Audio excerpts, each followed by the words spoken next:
សាលាធនធានមនុស្សកម្ពុជាដែលមានអក្សរកាត់ថា HOC ថ្ងៃនេះថ្ងៃទី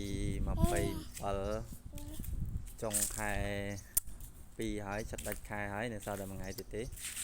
ញ្ចឹងសម្រាប់សាលាធនធានមនុស្សកម្ពុជាយើងមានទទួលបង្រៀនសិស្សគ្រប់កម្រិតហើយជាពិសេសគឺថ្នាក់អនុវិទ្យាល័យឡើងទៅយើងមានបើកថ្នាក់វេយ្យាករណ៍ដើម្បីពង្រឹងការតែងប្រយោគហើយយល់លម្អិតពីរឿងថ្នាក់ពាក្យយល់លម្អិតពីរឿងកាលហើយពាក់ព័ន្ធទៅនឹងការប្រើប្រាស់កិរិយាសព្ទប្រែប្រួលនៅក្នុងកាលអញ្ចឹង